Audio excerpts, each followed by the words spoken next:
저는 커피를 좋아하는데요. 매일 아침 그래서 에스프레소를 내려서 카페 라떼를 만들어 먹습니다. 원두를 갈고 에스프레소를 기계에 장착하고, 그래서 이제 커피 원액을 추출한 다음에 우유에 스팀을 쳐서 이제 라떼를 만들게 되는데요. 감사하게도 매일 아침 제가 내려주는 라떼가 세상에서 제일 맛있다고 아내가 말해주고 있습니다. 제가 커피를 처음부터 좋아하는 건 아닙니다.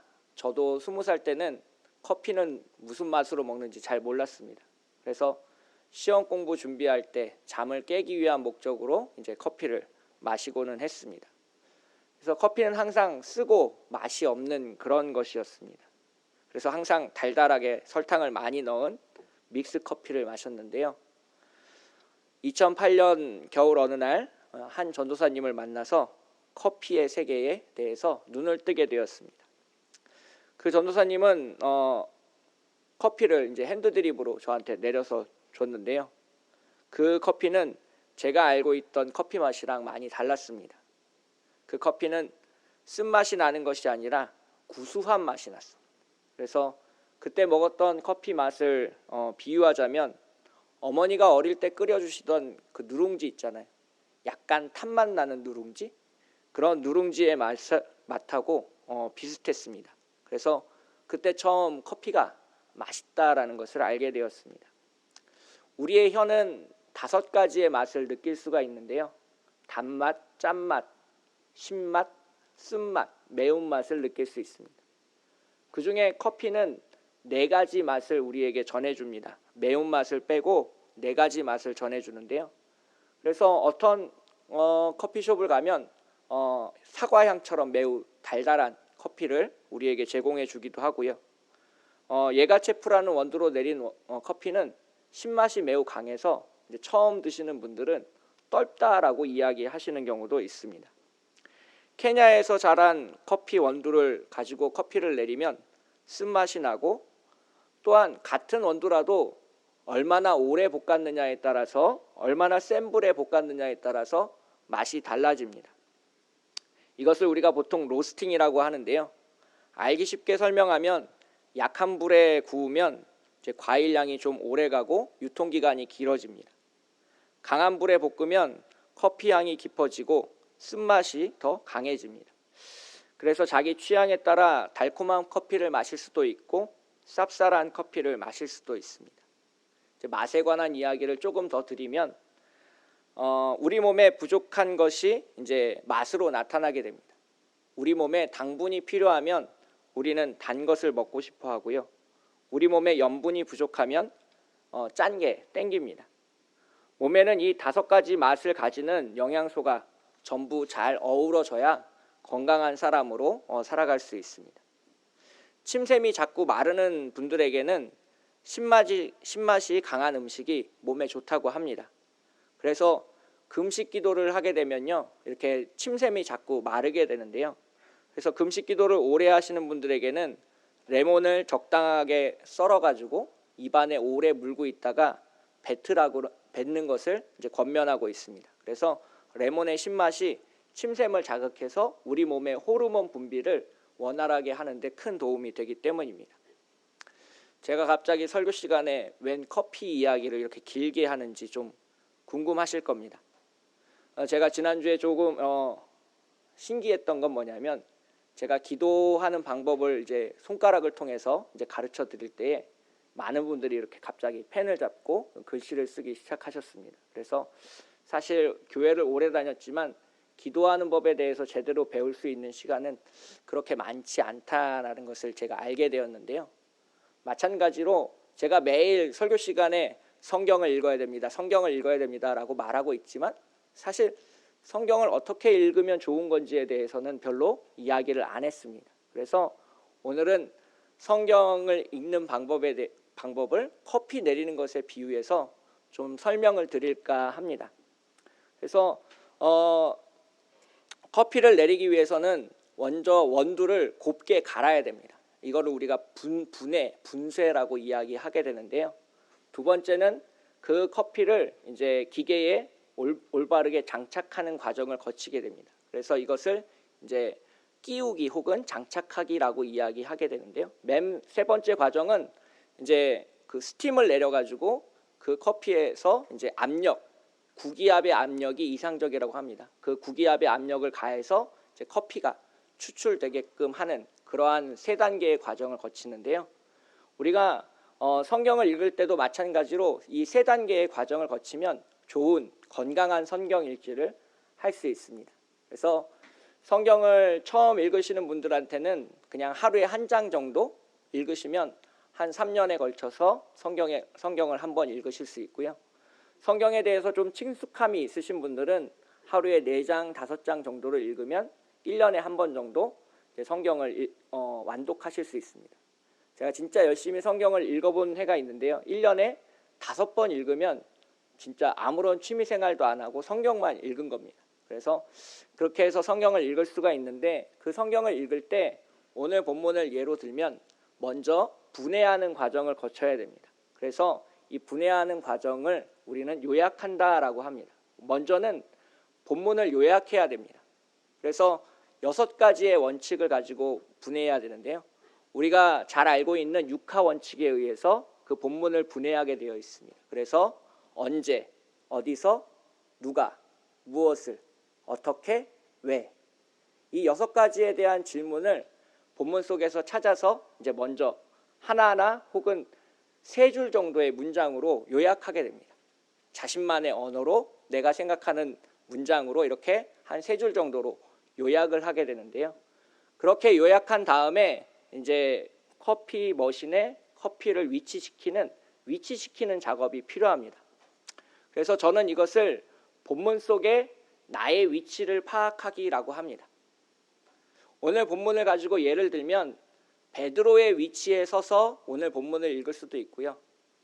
베드로의 설교를 듣고 있는 청중의 입장에 서서 설교를 들을 수도 있습니다. 또는 베드로의 옆에서 함께 제자로 살아갔던 사람들의 입장에서 오늘 본문을 읽을 수도 있습니다. 자기의 위치를 본문에 어디에 위치시키느냐에 따라서 본문에서 얻는 인사이트나 감동이 달라지게 되어 있습니다. 그래서 보통 이때 우리가 가지고 있는 문제를 가지고 본문으로 들어가게 됩니다.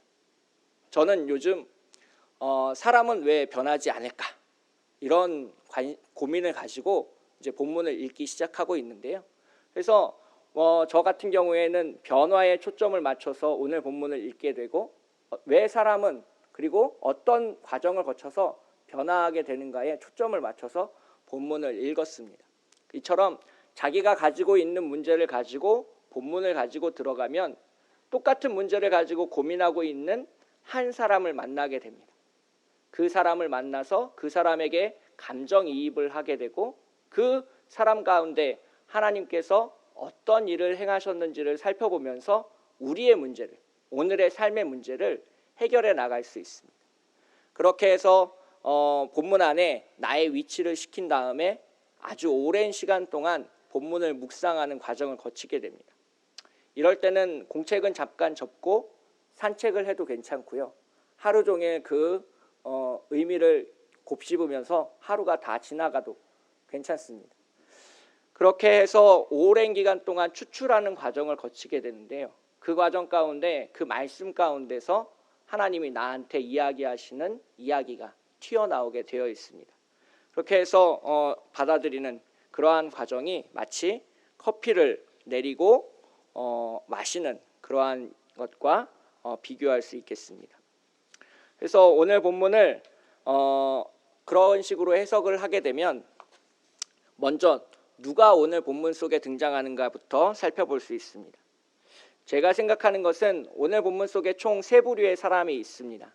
먼저는 설교를 전하고 있는 베드로, 그리고 베드로의 옆에서 베드로를 돕고 있는 다른 제자들, 그리고 최종적으로 이 말씀을 듣고 있는 사람들이 오늘 본문 가운데 등장하고 있습니다. 많은 분들이 오늘 본문을 가지고 큐티를 하라 그러면 이 말씀을 듣는 청중의 입장에서 큐티를 하시게 돼 있고 말씀을 받아들이실 겁니다. 그래서 37절에 보면 그들이 이 말을 듣고 라고 표현되어 있는데요. 여기서 나오는 그들이 누구인지를 위로 올라가서 좀 살펴볼 필요가 있습니다.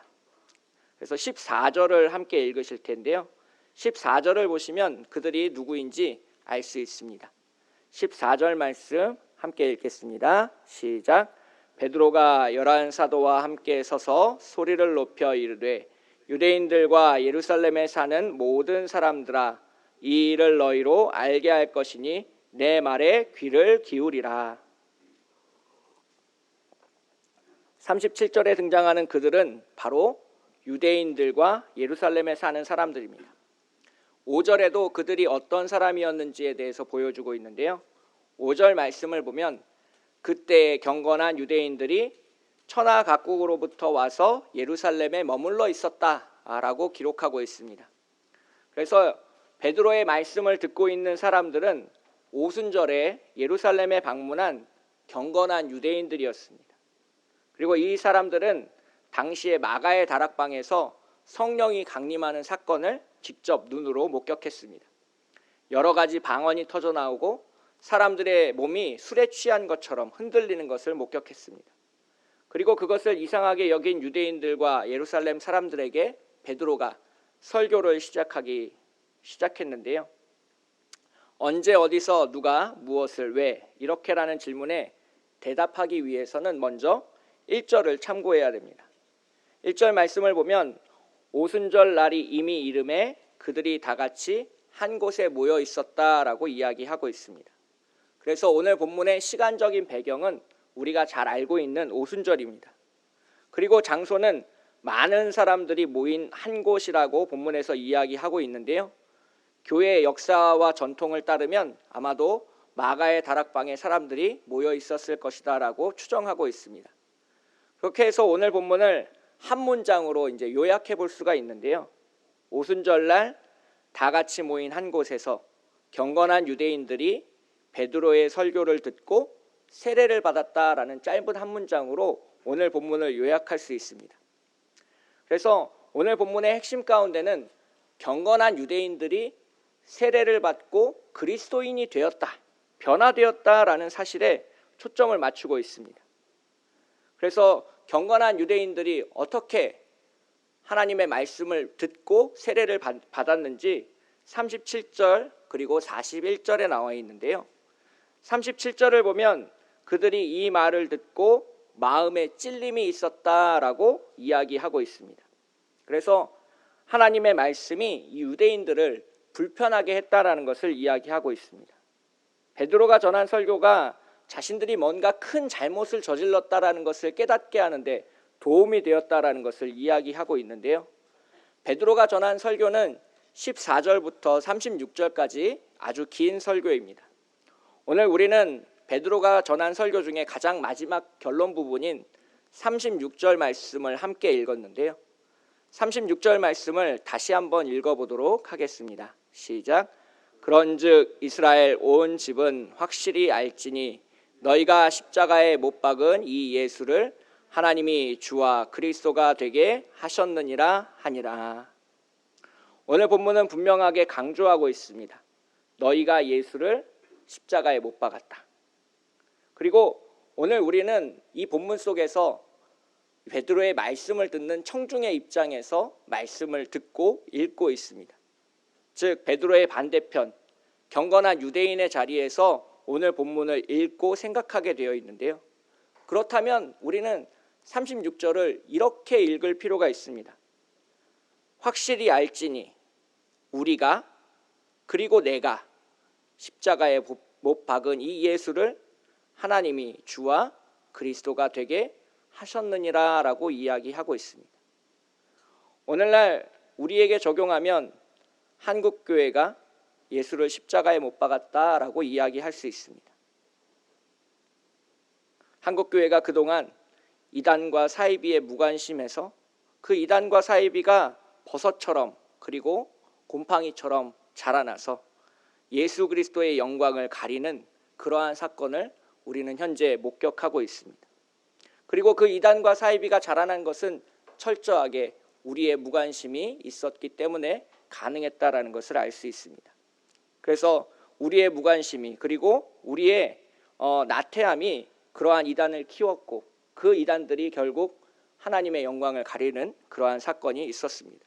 즉 우리는 우리가 십자가에 예수를 못 박았다라고 고백할 수 있는 경건한 유대인이 되어야 된다는 것을 오늘 본문이 이야기하고 있습니다. 그래서 사람들이 듣고 싶어하는 설교와 성경 속에서 나타나는 베드로의 설교는 모습이 많이 다릅니다. 우리가 보통 설교에서 기대하는 것은 나를 위로해주고 상처 입은 내 마음을 보듬어주고 또 내일 또 일상을 살아갈 수 있게끔 힘을 북돋아주는 그런 말씀과 설교를 원합니다. 하지만 성경 가운데 베드로나 바울이 전했던 설교의 대부분은 예언자적 설교였습니다. 이 예언자적 설교는 사람들 마음속에 있는 죄의 본성을 끄집어내서 회개하도록 만드는 데 초점을 맞추고 있습니다. 찰스 스펄전 목사님은 그렇게 여러 군데를 다니면서 설교했지만 항상 회개를 강조했고 십자가를 강조했습니다. 그리고 그 설교를 통해서 많은 사람들이 회개하고 주님을 믿었다는 것을 알 수 있습니다. 14절부터 36절까지 이르는 베드로의 설교를 보면 매우 딱딱하고 재미없는 설교입니다. 하지만 그 딱딱하고 재미없는 설교를 하나님께서 만지셔서 사람들 마음속에 찔림이 일어나게 하고 그 사람들이 변화되는 처음 시작점이 된다는 겁니다. 이때 중요한 것은 내 마음에 찔림이 일어났다는 사실을 고백하는 게 중요합니다. 오늘 본문 속에서 경건한 유대인들은 이렇게 얘기합니다. 형제들이여 우리가 어떻게 할꼬라고 고백합니다. 마음속에 찔림이 일어나는 것을 겉으로는 아무도 바라볼 수 없습니다. 하지만 자기가 하나님 앞에 신실하게 살아가는 사람이라면 내 마음속에 있는 감정과 상황들을 솔직하게 고백하고 내어놓을 수 있습니다. 오늘 본문 속에 등장하는 경건한 유대인들은 예수를 몰랐지만 자신의 삶 가운데 나타나는 일들을 솔직하게 고백할 수 있는 경건함이 있었습니다. 그리고 자신들의 마음속에 찔림이 있었고 자신들이 죄인이라는 사실을 받아들이기 시작했고 그래서 말할 수 있었습니다. 형제들이여 우리가 어떻게 할꼬? 그 질문에 대한 답을 베드로가 38절과 39절에 전하고 있는데요. 38절 39절을 보시면 너희가 회개하여 각각 예수 그리스도의 이름으로 세례를 받고 죄 사함을 받으라. 그리하면 성령의 선물을 받으리니 이 약속은 너희와 너희 자녀와 모든 먼데 사람 곧 주 우리 하나님이 얼마든지 부르시는 자들에게 하신 것이다 라고 이야기하고 있습니다. 하나님의 약속을 믿고 세례를 받고 죄 사함을 받고 성령의 선물을 받으시는 우리 모두가 되시기를 축복하겠습니다. 그래서 41절을 보시면 그들이 그 말씀을 들었을 때 그들은 그 말씀을 믿고 수용하고 세례를 받았습니다. 즉 자신의 감정과 잘못을 솔직하게 시인하고 내가 어떻게 해야 될지 질문했을 때 그 들어온 베드로의 말씀을 하나님의 말씀으로 받고 그대로 실행했다는 겁니다. 그 실행한 사람들이 3,000명이었다라고 오늘 본문은 기록하고 있습니다. 그래서 오늘 본문을 경건한 유대인의 입장에서 놓고 바라보면 어떤 유대인이 한 사람의 그리스도인으로 변화되는 과정을 이야기하고 있습니다. 처음에는 말씀을 듣고 두 번째는 말씀 가운데 찔림이 일어나고 세 번째는 그 찔림으로 인해서 질문을 베드로에게 던지는 물음의 단계로 나타나게 됩니다. 그 물음의 단계 가운데 오랜 시간 답을 찾게 되면 마침내 받아들임, 수용의 단계로 이야기되었는데요. 제가 주보의 제일 마지막에 이렇게 적어놨습니다. 주보의 제일 앞면에 말씀의 자리, 하나님의 약속 제일 밑에 보면 들음의 자리, 찔림의 자리, 물음의 자리, 말씀을 받는 자리, 이 네 가지의 자리 중에 내가 지금 어디에 있는가? 나는 경건한 유대인인가? 아니면 참 그리스도인인가? 라는 것을 이 네 가지 자리를 통해서 질문해보고 나의 신앙을 확실하게 할 수 있다는 겁니다. 더 중요한 것은 이 네 가지의 자리만 있지 않다는 겁니다. 이 네 가지 자리를 더 뛰어넘어서 베드로의 친구들이 선 예수님의 제자들의 자리, 그리고 주님의 말씀을 담대하게 선포하는 베드로의 자리도 있을 수 있습니다. 그 가운데서 우리는 무엇을 해야 하고 어떤 것을 하면서 오늘을 살아가야 되는지에 대해서 오늘 말씀 가운데 우리는 많은 힌트를 얻을 수 있고 그 힌트를 가지고 오늘을 주님과 함께 동행할 수 있다라는 것을 오늘 본문이 약속하고 있습니다.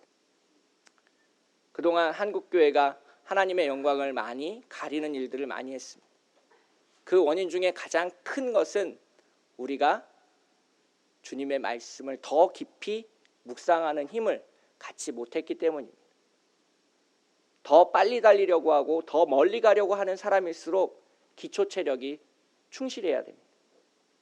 좋은 음악을 하려고 하는 사람들은 항상 오랜 시간 그 기초를 연습해야 됩니다. 그리고 말씀을 읽고 기도를 하는 것은 그렇게 경건한 하나님의 우측의 자리, 그 자리에 영광의 자리에 가기까지 가기 위한 우리의 그 노력의 가장 출발점이다라고 이야기 드리고 싶습니다. 오늘 본문 가운데 하나님은 우리에게 변화될 것을 강조하고 있다라고 저는 개인적으로 생각합니다. 내 힘으로는 변화될 수 없지만 주님의 말씀을 듣고 찔림이 일어나고 받아들임으로써 우리의 삶은 변화되고 바뀔 수 있습니다. 성경에서 가장 대표적으로 그의 인생이 바뀐 사람이 바로 베드로와 바울입니다. 베드로는 주님을 만나서 변화되었고 바울은 자신이 죽이러 가던 그 상황 가운데 주님이 빛 가운데 나타남으로 말미암아 그의 인생이 완전히 바뀌었습니다. 그래서 희박한 가능성이지만 사람은 바뀔 수 있고 그 가능성은 바로 말씀으로부터 시작된다라고 성경은 이야기하고 있습니다. 우리의 자녀가 바뀌길 원한다면 내가 그 주님이 말씀으로 먼저 전하고 오늘 본문 40절에 등장하는 친구들의 모습처럼 여러 말로 확증하며 권하며 이르되 너희가 이 패역한 세대에서 구원을 받으라 라고 말할 수 있는 베드로와 함께 동행하는 예수님의 제자들의 모습처럼 오늘을 살아갈 수 있어야 된다는 겁니다. 오늘 본문 속에 나타나는 하나님의 약속은 나 그리고 나의 자녀들 그것을 더 넘어서 먼 데 있는 부를 수 있는 모든 사람을 하나님께서 초청하신다는 겁니다. 그리고 그 초청은 바로 말씀을 들은 나로부터 시작된다는 것을 오늘 본문은 이야기하고 있습니다. 한국교회가 다시 처음의 시작의 자리에서 주님의 말씀을 단단히 붙잡고 기도하며 나아갈 때에 우리가 주님의 놀라운 역사를 이 세상 가운데 보여줄 수 있다라고 저는 확신합니다. 그 길을 주님과 함께 걸어가시는 우리 모두가 되시기를 축복합니다. 함께 기도하겠습니다. 사랑의 하나님 아버지, 이 시간 기도하며 나아갑니다. 주님의 말씀 가운데 주님이 말하시는 그 음성을 듣고 오늘을 살아가도록 인도하여 주시옵시고 우리가 들음의 자리에서 찔림의 자리로 옮겨가고 찔림의 자리에서 물음의 자리로 옮겨가고 물음의 자리에서 말씀을 수용하는 그 자리를 넘어서 예수님이 부르시는 그 나를 따르라라고 말씀하신 제자의 자리까지 설 수 있도록 주님 우리를 견인하여 주시옵소서. 하나님의 놀라우신 음성으로 오늘을 살아갈 수 있는 힘과 원동력을 우리에게 주시고 우리 스스로 하나님의 말씀을 깨달아 이해할 수 있는 아버지 하나님 힘을 더하여 주시옵소서. 날마다 주님을 생각하며 기도하며 말씀과 함께 오늘을 살아갈 수 있도록 인도하여 주시옵시고 우리의 자녀들 또한 우리의 손녀들 또한 주님의 말씀 가운데 나아갈 수 있도록 인도하는 축복의 통로가 되게 하여 주시옵소서. 거룩하고 아름다우신 예수님의 이름으로 간절히 기도합니다.